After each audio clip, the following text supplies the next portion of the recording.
English మాట్లాడడానికి భయపడుతున్నారా? అయితే మీకోసమే ఈ స్పోకెన్ ఇంగ్లీష్ క్లాసెస్. వెంటనే కాల్ చేసి జాయిన్ అవ్వండి. నమస్తే రమ్మగారు. నమస్తే చెయ్య. మంచి స్టోరీ చెప్పండి. ఒక ఊళ్ళోట ఓ శాంతమ్మ గారు ఉన్నారు. ఆయనేమో ఒక సూరపరాజు గారు, మంచి సంపాదన పరులు, బాగా ఆస్తి స్వాస్తి ఉన్నాయి. ఈవిడ ఒక మాట, ఒట్టి ఒక మాటకి 10 మాటలు, 10 మాటలకి 10,000 మాటలు అనే రకం ఆవిడ. Okay, very good. కయ్యానికి కాలు దూవుతుంది. ఏ చిన్నది వచ్చినా విసుకుంటూనే ఉంటుంది, రుంజుకుంటూ ఉంటుంది, పైకి అనేస్తుంది, నీదే తప్పు అంటుంది, మీ వాళ్ళందరూ ఇంతే అంటుంది, నీలాంటి వాళ్ళని ఎంతమందిని చూడలేదు అంటుంది, నేను ఇంత ఇంత పనితి తెలుసు, మీ అమ్మ కూడా ఇంతే అంటుంది. ఇక ఇన్ని రకాలుగా అనే ఈ మామూలు కోపిష్టిది కాదు. ఇలా ఉంటే వాళ్ళని ఆపలేక మొగుళ్ళు ఊరుకుంటారు, పిల్లలు నోరు మూసుకూరుకుంటారు. చెయ్య వదిలేస్తారు కదా. ఇక వాళ్ళు భరించలేక, వాళ్ళ నస భరించలేక వదిలేస్తే పోతుంది. ఆమె పోట్లాట పడిపోతారు అమ్మగారు, ఇలాంటి వాళ్ళు పడిపోతారు. ఇలాగే జరుగుతుంది. ఎంతమంది ఉన్నారమ్మా ఇట్లా. అవునండి, ఎంతమందో. ఎక్కడికో వెళ్ళాను జయ, ఇప్పుడు చెప్తా. ఎక్కడికో వెళ్ళాం, ఆవిడ ఎవరో ఫోటో అడిగారు మిమ్మల్ని. ఫోటో అడిగితే ఫోటో తీసుకొచ్చా అన్నారు. వద్దమ్మా దేవాలయం, మీరు ఇచ్చేదండి మేమే తీసుకుంటాం. మీ ఫోటో ఆమె తీసేసుకుంటారా? వద్దండి, వాళ్ళు ఎవరికి ఇవ్వలేదు, మీరు కూడా తీయకండి అమ్మా. ఆయన దేవాలయంలో ఉన్నారట అంటే ఏం పర్వాలేదండి, పర్వాలేదంటారు. ఏం పర్వాలేదు ఏంటమ్మా, గుళ్ళో నాకు ఇష్టం లేదు, దేవాలయంలో నన్ను ఫోటోలు తీసుకోవటం ఏమిటి, నేను భరించలేను దాన్ని. బయటికి వెళ్ళాక తీసుకుందామని చెప్తాను చెయ్య చాలా మందికి నేను. కొంతమంది వెయిట్ చేస్తారు, కొంతమంది కోపం వస్తుంది, ఏమిటి వీడు పోజు కొడుతోంది అనుకుంటారు. ఏమిటి నాకు అంత మాత్రం నియమం ఉండకూడదా అనుకుంటా నేను. నా బతుకు ఒక నియమం వద్దా, నాకు అలాగే అనిపిస్తుంది.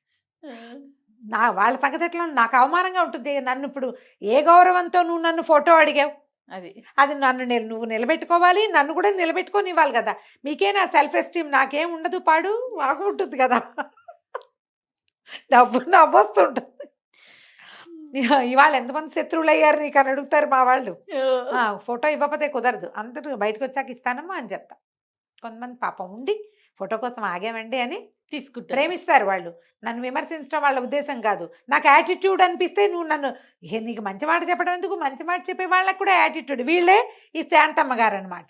ఓకే, వాళ్ళే. అయితే ఈవిడ పోట్లాడేసేది. ఇక పుట్టింటి వాళ్ళని లేదు, అత్తింటి వాళ్ళని లేదు, కొడుకు పెళ్ళి వాళ్ళని లేదు, అందరు ఇదే గోల. సరే అందరు అనేవాళ్ళు, అమ్మో రేపు పొద్దున్న దీనికి కోడళ్ళు వస్తే ఉంటారు వాళ్ళు దాని సంగతి అనుకునేవాళ్ళు. ఇద్దరు కొడుకుల్లో పెద్ద పిల్లాడికి పెళ్లి చేశారు. పెద్దవాడి పెళ్ళాము మేనమావ కూతురు కాదు, మేనమావ కూతురు. ఈయన ఏమనుకున్నాడు, సొంత మేనగోడలు కమల పిల్లని ముద్దుగా చూసుకుంటుంది, తన రక్తం కదా. చాలామంది పోట్లాట కోర్లు కూడా మేనగోడళ్ళు అనగానే మెత్తగా ఉంటారు కదా. ఎంత బాగా చూసినా కోడళ్ళకి చాలదనుకో, మేనగోడళ్ళైనా సరే కోడళ్ళకి సరిపోదు, మేనత్తే కదా అని అనిపించదు. తక్కువ మంది ఉంటారు మేనత్తే, మన మేనత్త, మన అత్త, మనం వీడితో బాగా ఉండాలి అనుకునే వాళ్ళు 50% కూడా ఉండరు జయ. అక్కడ అత్తగారితనమే నడుస్తూ ఉంటుంది ఏం చేసినా సరే. సరే బాగుంటుంది అనుకుంటే ఇక మేనగోడల్ని కూడా ఆవిడ వదల్లా. అన్నిటికీ కసిరేది, కేకలేసేది, తిట్టేది, మీ అమ్మ ఇంతేననేది, నువ్వు ఇంతేననేది, ఏదో అనేది అనేది అనేది అనేది విరక్తి పుట్టింది దానికి, ఆ కమలకి, ఆ పిల్లకి విరక్తి పుట్టి, నేనుండను, నేను రాను, వేరు కాపురం పెడితేనే వస్తా, నన్ను తీసుకురావడానికి రా, నువ్వు మీ అమ్మ దగ్గరికి అయితే నేను రాను బాబా అని మొగుడికి చెప్పేసింది, వెళ్ళిపోయింది. ఏం చేస్తారు, ఆలోచించి ఈయన పెద్ద పిల్లాన్ని బయట పెట్టడం ఇష్టం లేదు. వ్యాపారం అంతా కలుసున్న వ్యాపారం, ఇవాళ ఇల్లు వేరైతే రేపొద్దున వ్యాపారాలు వేరైపోతాయి. ఆలోచించి రాజుగారు ఏం చేశారు, సరే వేరే ఇల్లు తీసుకుని పిల్లని కాపురాన్ని తీసుకొచ్చారు. సరే కొన్నాళ్ళకి వాళ్ళకి ఒక కొడుకు కూడా పుట్టాడు. రెండో పిల్లాడి పెళ్లి సంబంధాలు రాలా. ఈయనకి భయం పట్టుకుంది, ఉన్న ఒక బావమరిది కూతుర్ని ఇక్కడ చేసాము, ఇదేమో ఇట్టా తగలబడింది, ఎవరిని తెస్తే ఏమవుతుందో, ఎవరిని తెచ్చినా ఇదే కదా. ఇక రోజులు గడిచినాయి. సరే ఏమైంది, ఈయన ఒకనాడు పై ఊళ్ళో ఉన్న ఒక స్నేహితుడిని కలవడానికి వెళ్ళారు. కొంచెం కలిగిన కుటుంబమే వాళ్ళు కూడా, వీళ్ళలాగానే స్థితిపరులు. అయితే ఏమైంది, వాళ్ళ ఇంటికి వెళ్తే ఈయన కబుర్లు చెప్పుకుంటున్నారు. ఆయనకు ఒక కూతురు ఉంది, ఇంకా ఎవరో 2-3 పిల్లలు ఉన్నారు. పిల్ల కొంచెం చక్కగా కుదురుగా ముచ్చటగా చూడడానికి బాగుంది, జడగీడ చక్కగా ఉంది. పిల్ల అటు ఇటు తిరుగుతుంది. ఈ లోపల ఏమైంది, వీళ్ళు పిచ్చాపాటి హాల్లో కూర్చొని మాట్లాడుకుంటున్నారు. లోపల ఏదో వంట ప్రయత్నం చేసుకుంటున్నారు తల్లి కూతుళ్ళు కలిసి. ఒక చీరల వ్యాపారస్తుడు వచ్చాడు. వచ్చేసరికల్లా చీరల వ్యాపారస్తుడు అయ్యగారిని ఈయన పలకరించాడు. ఆ ఇంటి ఆయన ఆ పిల్ల తండ్రిని పలకరించిన తర్వాత ఏమన్నాడు, అమ్మాయి గారు దోసెడు వెడల్పున్న అంచున్న చీరలు తెమ్మన్నారు, గుంటూరు చీరలు వచ్చినాయండి, అందుకని అమ్మాయి గారి కోసం వచ్చాను అని చెప్పాడు. చెప్పేసరికి లోపల ఈయన కేకేశాడు, అమ్మాయి విమల చీరలు ఆయన ఎవరో వచ్చాడు, నువ్వు కావాలన్న చీరలట రారా అన్నాడు. అనేసరికి ఆ అమ్మాయి బయటకు వచ్చి ఈ చీరలు ఆయన చూసి, వచ్చారా కూర్చోండి ఇప్పుడే వస్తానని లోపలికి వెళ్ళి ఓ పాత చీర పట్టుకొచ్చింది. హాల్లోనే జరుగుతోంది. పెద్దవాళ్ళు ఇద్దరు సోఫాల్లో కుర్చీల్లో అవతల కూర్చున్నారు. గుమ్మం దగ్గర ఈ పక్కన ఇంకొంచెం ప్లేస్ ఉంది, ఇక్కడ కూర్చున్నాడు. చీరల వాళ్ళు ఏముంది, మూటలు తెస్తారుగా, మూటలు అవి ఓపెన్ చేయడానికి ఓ తివాసి ఏదో పరిచింది, తివాసి మీద పెట్టుకున్నాడు. ఆయన ఊడదీస్తున్నాడు. తీస్తుంటే ఈ పిల్లల లోపల నుంచి వచ్చి, ఈ చీర గుర్తుపట్టారా? ఆయన ఏదో పాత చీరలే ఉంది కదమ్మా అన్నాడు. మీరు ఇచ్చిందేనండి, ఎంత వేలో తీసుకున్నారు, చిరగాల్సిందే కానీ రంగుపోదన్నారు, 3వ ఉతుక్కి ఇట్లా అయిపోయింది, జరి అంతా వెలా తెల్లబోతోంది, ఇప్పుడు మళ్ళీ మీరు నాకు కొత్త చీరలు తెచ్చిస్తే ముందు దీనికి సమాధానం చెప్పండి, ముందు సమాధానం చెప్పాలిగా అనేసరికి ఆయన కళ్ళబెళ్ళబడి, అయ్యో అమ్మ ఇలా అయిందా, చీరకి చీరిస్తాను మీకు, నాకు చీరకి చీరొద్దు, మీరు వచ్చారు నేను కట్టుకున్నా తడిపా, ఇలా అవదని గ్యారంటీ ఏమిటి నాకు, మీరు ఇంతకుముందు కూడా ఇలాగే అద్భుతమైనవి గట్టంచు చీర తిరగాల్సిందే కానీ రంగుపోదన్నారు, ఇదేమో 3వసారికే పాతగుడ్డయింది, మిమ్మల్ని నమ్మి తీసుకుంటే మీరు నమ్మకం నిలబెట్టుకోవాలి కదా, మీరు గ్యారంటీ ఇవ్వగలిగే బట్ట ఉంటేనే చూపించండి, లేకపోతే నాకు వద్దు. ఏ చీరలైతే ఈ అమ్మాయి కోసం తెచ్చాడో ఆయన అవి చూపించలే, వేరే ఏవో పట్టు చీరలు చూపించి వెళ్ళిపోయాడు. ఈయనకి రాజుగారి కళ్ళు మెరిసిపోయినప్ప, అబ్బా పిల్ల ఎంత రీజనింగ్ తోటి మాట్లాడుతోంది, గట్టిగా తిట్టలా, తిట్టు కాదు అది, నిలదీస్తోంది, నిలదీత. సరే ఏమన్నాడు ఈయన స్నేహితుడితో చెప్పాడు, ఏమో వెంకటరత్నం నువ్వు నాకు ఒక మాట ఇవ్వాలో అన్నాడు, అంతకంటేనా నీకేం కావాలో చెప్పన్నాడు, మీ పిల్లని మా చిన్నవాడికి ఇచ్చేబోయ్ అని అడిగాడు. ఆయన ఆశ్చర్యపోయాడు, ఎంత మాట అన్నావు నువ్వు, అయ్య బాబోయ్ మా పిల్లని ఇవ్వటం ఏమిటి, బ్రహ్మాండంగా ఇచ్చేస్తాను, మామూలుగా కాదు, చేసుకో మా పిల్లని చేసుకుందు కానీ అన్నాడు. ఈయన ఇంటికి వెళ్ళి పిల్లని కుదిర్చాను అనేసరికి ఆవిడ రుసరుసలాడి దుమ్మదుమ్మలాడి పిల్లని చూడకుండా నేనా అదే ఇదే అంది. కానీ ఆయన ఆ వెంకటరత్నం గారు బాగా పెట్టుపోతా బాగా చూపించేసరికి మేనగోడలు తెచ్చిద్దానికంటే ఇంకో గుప్పెడు ఎక్కువే వచ్చినాయని ఊరుకుంది. ఈయన ఏమనుకున్నాడు, కమల మెతకది, కొడుక్కి చెప్పాడు, మీ వదినేమో కమల మెతకది, మీ అమ్మకి సమాధానం చెప్పలేకపోయేది, మీ అమ్మ ఒకటేసి రెండేసి ఆవిడ తిట్టేది, ఈ పిల్ల మంచి రీజనింగ్ ఉన్న పిల్లరా, మీ అమ్మ నోరు కట్టు, గోల ఉండదు, నువ్వైనా మాతో కలిసి ఉందు కానీ, ఈ పిల్లలు లేని ఈ ఇల్లు ఏమి ఇల్లు, మనవాడు పుట్టాడు పిల్లాడు అక్కడ దోగాడుతున్నాడు, మన ఇల్లు ఏమి ఇటాగే బోసి ఇల్లుగా ఉంది, పెద్దవాళ్ళు అందరిస్తే పిల్లలు లేరు, నువ్వు వెళ్ళిపోతే మేమే మిగులుతాం, నాకు మనవడి ముద్దు ముచ్చట్లు చూసుకోవాలని ఉంది అని కొడుకుని ఒప్పించాడు. కొడుకు కూడా ఓ పూట వచ్చి ఏ విమలని చూసి సరేనన్నాడు. సరేనంటే సరే వచ్చింది విమల. పిల్ల మంచి పనిమంతురాలు, పని వాళ్ళతో ఉండి పని చేయించగలదు, అవసరమైతే నడువంచి పని చేస్తుంది. ఏ 15 రోజులు 20 రోజులు ఊరుకుందో శాంతమ్మ గారు, ఆ తర్వాత 4 విసిరేది, పిల్ల కిక్కుమనేది కాదు, ఎంత సహనంగా ఉండేదో. అత్తగారు ఏమైనంటే తలొంచుకుపోయేదే కానీ తిరిగి సమాధానమే చెప్పల, ఆవిడ అరుపులే వినపడేవి, ఎందుకు మాట్లాడతారు అట్లా అనేది కాదు. రోజులు గడుస్తున్నాయి.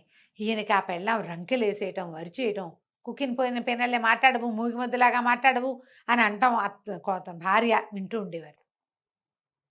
ఏంటి పిల్ల తెలివిగలది, మాటకి మాట అనగలదు, బోల్డంత రీజనింగ్ ఉంది, నిలదీసే సత్తా ఉన్న పిల్లని చేసుకుంటే ఇది ఇట్లా నోరు మూసుకుని తిట్లు తింటోందే, రేపు నాటికి ఎప్పుడో అప్పుడు కొడుక్కి విసుగుపుట్టినా దీనికి విసుగుపుట్టినా బయటికి వెళ్ళిపోతారు, మళ్ళీ ఒంటరి ఇల్లు సంప్రాప్తం అవుతుంది, పిల్లలు లేని ఇల్లు, ఏం చేయాలో తెలియలే.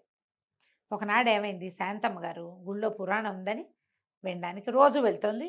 ఆయన ఏం చేశాడు, రోజు వెళ్తుంది ఇవాళ కూడా వెళ్తుందని ఇంటికి వచ్చాడు దుకాణం నుంచి. ఆవిడ వెళ్ళిపోయింది గుళ్ళోకి.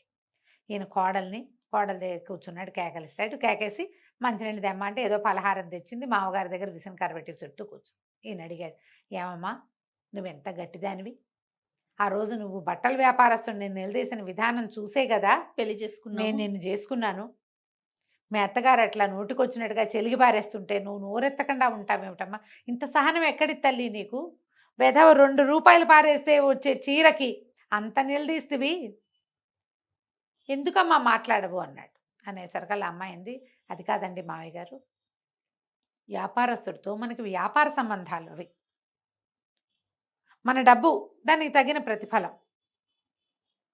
మనం ఒక వస్తువు కొన్నామంటే దానికి తగిన డబ్బు ఇచ్చుకుంటాం, మన డబ్బుకి తగిన ప్రతిఫలం చీరలోంచి రావాలి, వస్తువులోంచి. అది సరిగ్గా లేకపోతే మనం అడగాలి. నేను అందుకని అడిగాను. ఇప్పుడు ఇక్కడ నన్ను నానా మాటలు అనేది మా అత్తగారు, నా భర్తకి తల్లి, మా ఇంటి పెద్ద ముత్తైదువు. నేను ఆవిడ ఏమంటాను? ఏమైనా అంటే ఇప్పుడు వ్యాపారస్తుడు వాడు కాకపోతే ఇంకోటి వస్తాడు, ఈవిని తిడితే నాకు ఇంకో అత్తగారు వస్తుందా? తిరగబెడితే ఏముంది, తెగిపోతుంది. అక్కయ్య ఎట్లాగే కదా తెంపుకుని వేరే చోటకి వెళ్ళిపోయింది. నేను కూడా తెంపేస్తే ఎంతసేపు అనటం, అనగలిగి ఉండి ఎందుకంటలేదంటే తెంపేస్తే తెగిపోతుంది. ఏదో 4 మాటలంటుంది పెద్దది, మా అమ్మ అయితే ఊరుకోనా నేను, అందుకని ఊరుకుంటున్నా. ఏం చెప్పాలో తెలియలే ఆయనకి. సరేనమ్మా నీ ఓపిక, సహనమంతరాలివి. సరే భార్య వచ్చింది కాసేపటికి. వచ్చాక ఆవిడ లోపలికి వచ్చి కూర్చుంది కాముగా. ఏమండి దగ్గరలో మంచి రోజు ఏముందండి అని.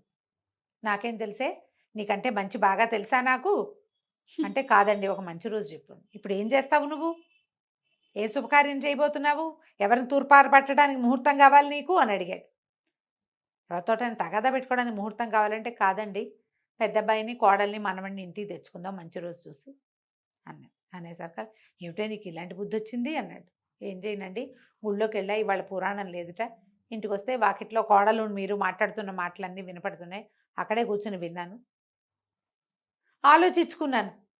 ఈ పిల్లని చెడగొట్టుకుంటే నాకు మంచినీళ్ళు పోసే దిక్కు కూడా ఉండదు, అది ఊరుకుంటోందని నేను రెచ్చిపోతున్నాను.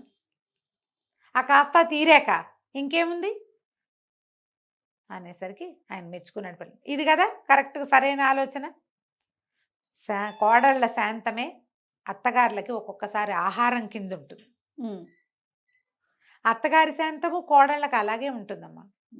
తెంపుకుంటే ఎంతసేపు, ఏ బంధమైనా తెంపేస్తే ఎట్లా పోని నువ్వు తెంపేస్తావు, అత్తగారు తెంపేస్తుంది అనుకుందాం, కోడలు తెంపడం గురించి కూడా మాట్లాడదాం. అత్తగారులు తెంపేస్తారు కోడళ్ళతోటి, చిచ్చిపో నా ఇంట్లో ఉండటానికి వీల్లేదు. అదేమో నీ కొడుక్కి పెళ్ళాము, నీ మనవలకి తల్లి, నీ ఇంటి దాన్ని సంపదని పంచుకునేది, ముందుకు తీసుకెళ్ళేది. ఎట్లా తెగిపోతుంది ఆ బంధం, తెగదు. పోనీ నువ్వు అత్తగారితో తెంపేస్తావు, కోడళ్ళు తెంపుతున్నారు కదా ఇప్పుడు ఈ కాలం అదే కదా, అత్తగారితో తెంపేస్తావు. నీ మొగుడేమో అత్తగారు కన్న కొడుకు, నీ పిల్లలేమో అత్తగారి మనవలు, నువ్వు అనుభవించేదేమో అత్తగారి వంతుకొచ్చిన ఆస్తి, నువ్వు పెట్టేదేమో ఇంటి పేరు అత్తగారింటి పేరే. నువ్వైతే మీ నాన్నింటి పేరు ఉంచుకోగలవు కానీ నీ పిల్లలకి మీ నాన్నింటి పేరు పెట్టలేవు కదా, పెట్టలేవుగా, మొగుడింటి పేరే పెట్టాలి. అంటే అది ఎవరిది, అత్తగారిది కదా. ఎక్కడ తెగుతుంది జయ ఇది, అస్సలు ఎందుకు ఆలోచించరో నాకు అప్పటికీ అర్థం కాదు. ఆవిడ నన్ను అలా అంది ఇలా అంది అంటారు. మీ అమ్మ అంటే మీరేం చేస్తారు, నీ కూతురు పోట్లాడితే నువ్వేం చేస్తావు, రెండు ఆలోచించుకోండి. పెద్దవాళ్ళు ఇది నా కూతురు లాంటిదే, నేను ఎట్లా ఓ ఇంట్లో దీపం పెట్టడానికి వచ్చానో ఇది కూడా నా ఇంటికి అలాగే వచ్చింది అని ఆలోచించాలి. కోడళ్ళు ఈవిడే మా ఇంటికి కులదేవత, నా మొగుడికి తల్లి అని ఆలోచించుకోవాలి. ఒక్కోసారి ఆలోచించరు, బ్రహ్మ రాక్షసులు అయిపోతారు మనుషులు. ఏ హక్కుల కోసం వాళ్ళు పోరాడతారో మనకు అర్థం కాదు. అవునండి, ఆ హక్కులు లభించాక ఇంకేముంది, అంతే కదా. లభించకపోయినా నువ్వు మనిషివే, లభించినా నువ్వు మనిషివే. తెంపేసుకుంటే తెంపేసిన వాళ్ళు అవుతాం, అంతే కదా. ఇలా ఆలోచించి చూడండి. చాలా బాగుంది రమ్మగారు, స్టోరీ బాగుంది, మీరు చెప్పిన అనాలిసిస్ ఇంకా బాగుంది. నమస్తే అండి. నమస్తే చెయ్య.